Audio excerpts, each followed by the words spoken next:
Hey everyone, and welcome back. Today we're going deep on something pretty huge. It's been all over the news lately, and it's a big deal for international relations, public health, and of course for anyone prepping for the UPSC exams, the fentanyl crisis. You got it. And this is no ordinary news story. This thing's got tentacles reaching everywhere.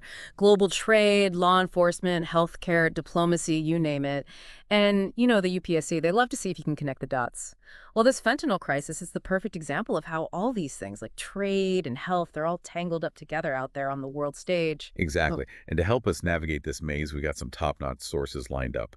We'll be pulling mainly from a recent Indian Express article and backing it up with info from a 2020 DEA report. So let's just jump right in. First things first, what is fentanyl anyway? And why is everyone freaking out about it?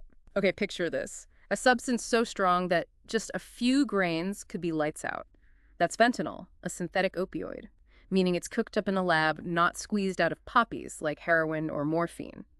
But here's the crazy part. It can be up to 100 times stronger than morphine and 50 times stronger than heroin. Wow, that's intense. No wonder it's so risky. Yeah. But before we go any further, I think we need to take a step back for a sec. For those of us who aren't doctors, can you explain what opioids are in general and why they can be so addictive? You bet. Opioids, whether they're natural or synthetic, are mainly painkillers. They latch onto these receptors in your brain and body, and that dials down the pain and gives you this feeling of euphoria. But here's the catch. That euphoric feeling, it's fleeting. It fades fast, and that makes people want more and more. To chase that high, and that, my friend, is the road to addiction. Okay, so we've got these super strong painkillers that can really hook you. And then on top of that, we've got fentanyl, which is way stronger than most opioids. It sounds like a recipe for disaster. Yeah. Right on the money. The sheer potency of fentanyl makes it super dangerous, especially if people don't even know it's in the drugs they're taking. You see, fentanyl is often mixed into other stuff, like heroin, cocaine, even fake pills that look like prescription meds. They do this to make the drug stronger and cheaper to make. But it also sends the risk of an accidental overdose through the roof. That's scary. People might think they're taking something familiar, but they could be getting way more than they bargained for. No wonder we're seeing such a huge spike in overdose deaths. You said it, and the numbers are terrifying. In 2021, the U.S. saw over 107,000 deaths from drug overdoses, and a whopping 75% of those involved opioids. To put that in perspective, that's more than 6 times the number of overdose deaths in 1999. So we've got this major public health crisis going on, fueled by this incredibly powerful and a readily available drug. But where is all this fentanyl coming from? Well, that's where the international relations angle comes in. The U.S. has been very vocal about pointing the finger at China, accusing them of being the main source of fentanyl and the chemicals used to make it. So the U.S. is saying it's China's fault. But is it really that straightforward? It's not that simple. While a lot of fentanyl and the chemicals used to make it do come from China, it's a lot more complicated than just blaming one country. Investigations have traced a lot of the production to specific places in China, like Wuhan and Shanghai. They're known for their chemical manufacturing. Yeah, okay. So we've got these production hotspots in China. But what's the Chinese government doing about it? Are they actively helping to produce and traffic fentanyl? The U.S. seems to think so. They're accusing the Chinese government of indirectly supporting fentanyl production by giving tax breaks to companies that make precursor chemicals. These chemicals are legal on their own, but they can easily be used to make illegal opioids. So it sounds like a mix of economic incentives, loopholes, and regulations. Yeah. And maybe some people looking the other way. But I'm guessing China isn't just sitting there taking the blame, are they? You're right about that. China has their own side of the story, and they're not afraid to push back against the U.S. accusations. They argue that the U.S. opioid crisis was already a problem before fentanyl became a big deal, and they say the blame lies squarely with U.S. pharmaceutical companies. Interesting. So why are they blaming U.S. pharmaceutical companies? They're saying that these companies pushed opioid painkillers really hard and overprescribed them, creating a huge number of people addicted to opioids. This, they argue, fueled the demand for cheaper and stronger alternatives like fentanyl. Basically, they're saying the U.S. created this mess, and now they want to blame someone else for the consequences. Okay, so we've got this blame game going on with the U.S. pointing fingers at China, and China pointing right back.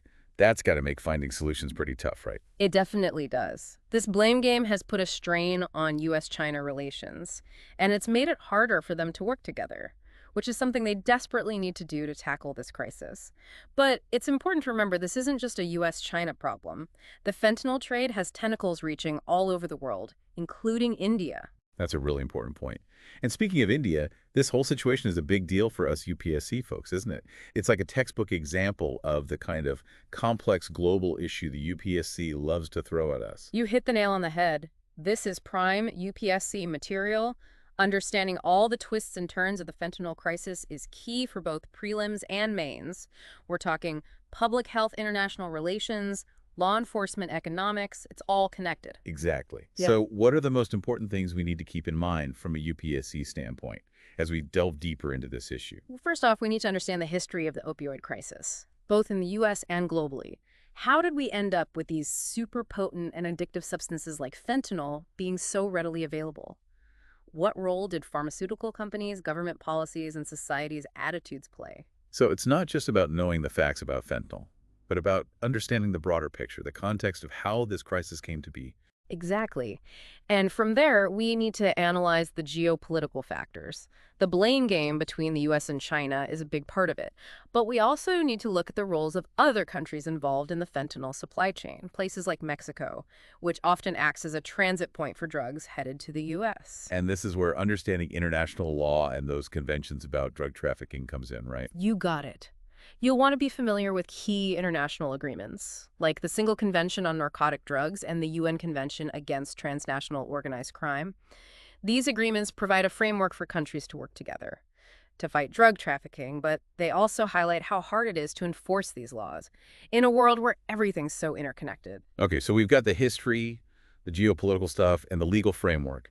What else is crucial for us UPSC folks to wrap our heads around?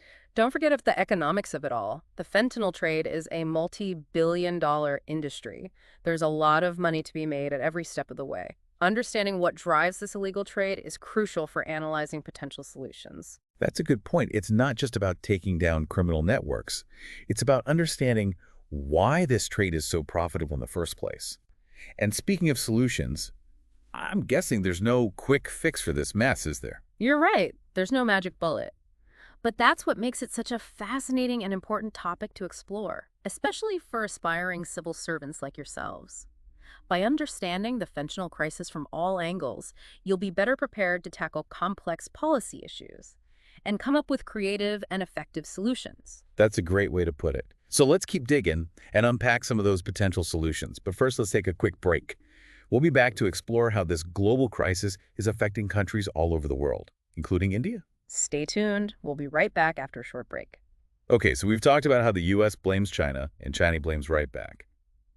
But what about the effects inside China itself? That's a really important point, and it shows just how complicated this issue really is.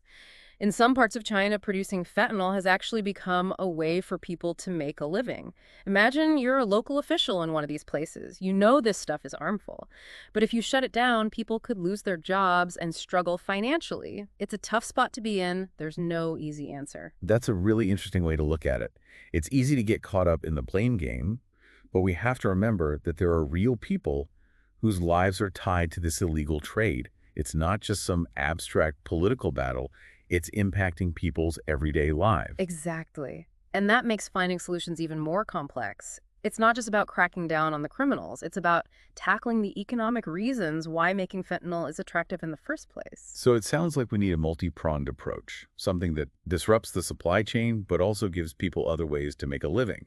But let's not forget, this isn't just a China problem or a U.S. problem. It's a global issue. And that brings us closer to home, to India. Absolutely. While India may not be at the heart of the fentanyl crisis like the U.S., we're definitely not immune to its effects. In fact, India has its own battles with opioid addiction, especially in places like Punjab and Rajasthan. Right, and with fentanyl being so potent and so easy to smuggle, there's a real worry that it could make India's drug problem even worse. What's India doing to tackle this potential threat? India's been taking steps to fight back against fentanyl. The Narcotics Control Bureau has ramped up their efforts to track and seize fentanyl shipments, and they're working more closely with international agencies to share intel and coordinate operations. That's good to hear. But what about getting to the root of the problem? Addressing the underlying causes of drug addiction in India. That seems crucial for tackling this in the long run. You're absolutely right. Enforcement alone won't cut it. We need a comprehensive plan that includes raising awareness about how dangerous fentanyl is. making treatment and rehab services more accessible, and dealing with the social and economic factors that make people vulnerable to drug abuse. Okay, so we've got this global challenge on our hands, and India is working on tackling it from different angles, but let's bring it back to our main audience, the UPSC aspirants. How does all this tie into our exam prep? This is where things get exciting for you all. The fentanyl crisis is practically a gift from the UPSC gods.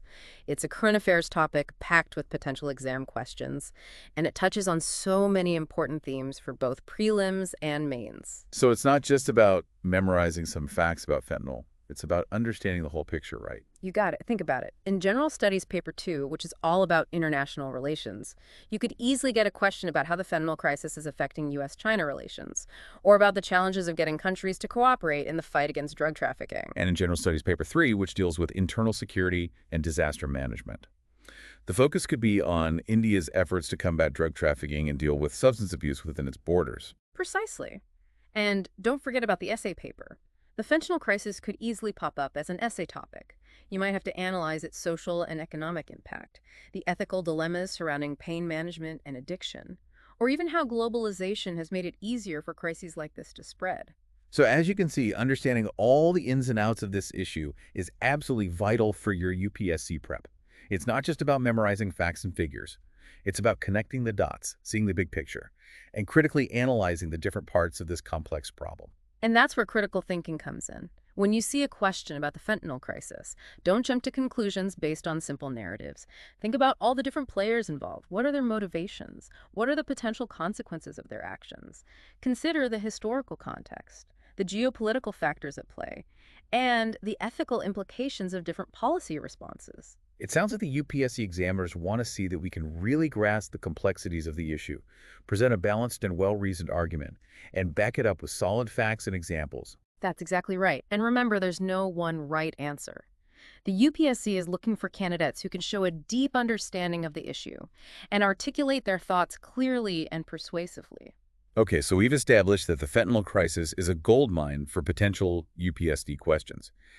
But where do we even begin to unpack all this information? It can feel overwhelming. Don't worry, we're here to help you break it down. One effective approach is to create mind maps or concept maps that link the different aspects of the crisis together.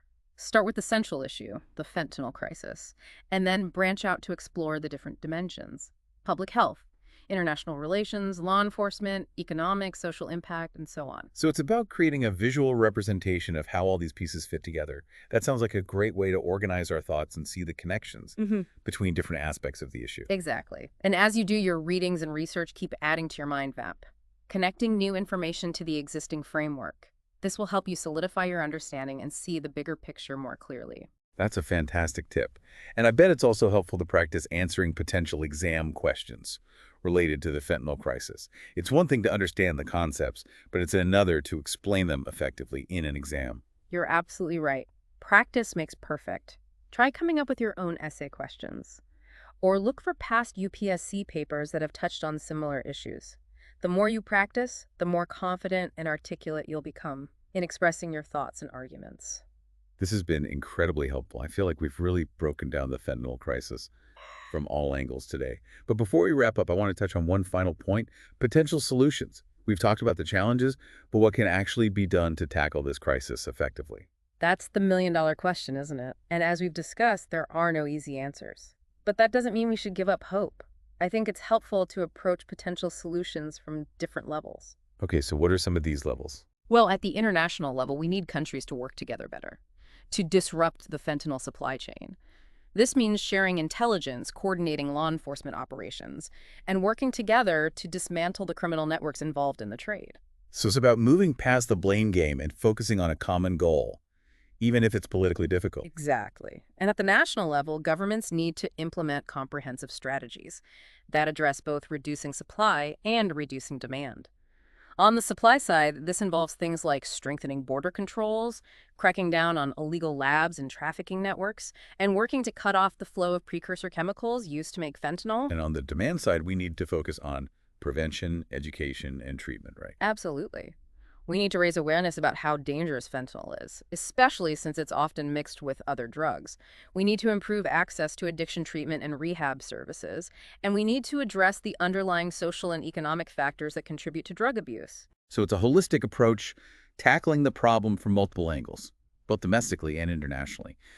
But I'm curious, what about the role of technology in all this? Could technology be used to disrupt the supply chain or reduce demand? That's a great question, and the answer is a definite yes. Technology is already playing a role, and it's only going to become more important in the years to come. For example, law enforcement agencies are increasingly using data analytics and AI to track fentanyl shipments and identify trafficking patterns. So it's like using good data to stay one step ahead of the criminals. Precisely. And there are some exciting developments in drug detection technology. Researchers are working on portable sensors that can quickly and accurately detect fentanyl in different substances. That could be a game changer for preventing overdoses. That sounds incredibly promising. It seems like we're entering a new era where technology can be a powerful weapon in this fight. Absolutely. And technology is also playing a part in demand reduction. Telemedicine platforms are making addiction treatment and support services more accessible, especially in rural and underserved areas. Mobile apps and online resources are providing information and support to people struggling with addiction and to their families. Wow, so technology is really opening up new possibilities for both preventing and treating opioid addiction. It's encouraging to see these advancements being made. It definitely is, but it's important to remember technology is just a tool. It's not a magic solution. We need to use it wisely and ethically, and make sure everyone who needs it can access these technological advancements. That's a great point. It's not just about developing new tech, it's about making sure it's available to everyone and using it responsibly. Exactly. And ultimately, the best solutions will involve a combination of strategies: strong law enforcement, robust international cooperation, comprehensive public health measures, and innovative approaches using technology. It's about a multifaceted, collaborative effort to tackle this complex challenge. Well, this has been a truly insightful deep dive. We've covered a ton of ground today, from the science behind fentanyl to the global politics of the crisis, to India's response and the potential of technology to find solutions. But before we wrap up, I want to bring it back to our UPSC aspirants one last time. Absolutely. This is where you all come in. As future policymakers and leaders, you have a crucial role to play in shaping India's response to this global challenge. The insights you gain from studying the fentanyl crisis will help you analyze complex policy issues, develop innovative solutions, and contribute to building a safer and healthier society. That's a powerful message. It's a reminder that the knowledge we gain from studying these issues isn't just for exams. It's about empowering ourselves to make a positive impact on the world. Precisely. And remember, your UPSC journey isn't just about acing the exams. It's about developing the skills and knowledge you'll need to serve the nation and contribute to building a better future. Well said. So keep those brains buzzing, those pens scribbling, and those discussions flowing. Your UPSC journey is an exciting one, and we're here to support you every step of the way. Absolutely. And if you have any questions or want to dive deeper into anything we've discussed today, feel free to leave a comment below. We love hearing from you. All right, folks, that's a wrap for today's deep dive. We've covered a lot of ground, and I hope you found it insightful and helpful for your UPSC prep. Don't forget to like, subscribe, and hit that notification bell so you don't miss our future deep dives into crucial current affairs topics. And for those of you who are new to our channel, we're here to help you navigate the world of current affairs and ace those UPSC exams. Until next time, keep learning, stay curious, and best of luck with your UPSC journey. And remember, this deep dive was powered by insights from the Indian Express. We encourage you to check out the original article for an even deeper understanding of the issue. Until next time, happy studying. And you know something else that's super relevant here, especially for us UPSC folks? It's how this whole fentanyl crisis ties into global health governance. You're right on the money. The fentanyl situation really shines a light on both the good and the bad. When it comes to international institutions like the World Health Organization, WHO, and the United Nations Office on Drugs and Crime, UNODC, how they respond to public health emergencies, especially ones that cross borders like this one. So it's like a test of how well these organizations can work together on a global scale, sharing info and supporting countries that are dealing with this crisis. Exactly. And it also raises questions about whether the current international laws are strong enough, and if we have the right tools to monitor and enforce drug control treaties. So from a UPSC point of view, We need to think about how the fentanyl crisis is shaping those big debates about global health governance, international cooperation, and whether the institutions we have are actually effective. Precisely. And that leads us to another important piece of the puzzle, the role of non-state actors. Ah, yes. Non-state actors. Those players on the world stage who aren't governments. What part do they play in all of this? Well, we have to think about the impact of pharmaceutical companies, both in terms of their role in the opioid epidemic historically and what they're doing now to develop new pain management options, ones that are less likely to lead to addiction. So there's a question of corporate responsibility here Yeah. and the ethics of developing and marketing these super strong painkillers. Well, absolutely. And then we have civil society organizations, advocacy groups, research institutions. They're raising awareness, providing support to those affected by the crisis, and pushing for policy changes. Right. So it's not just governments. It's a whole bunch of different players. Mm. International organizations, corporations, civil society.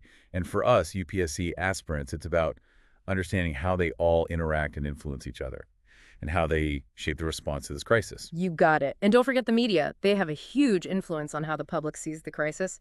They highlight the human stories and hold those in power accountable. So being media savvy is important.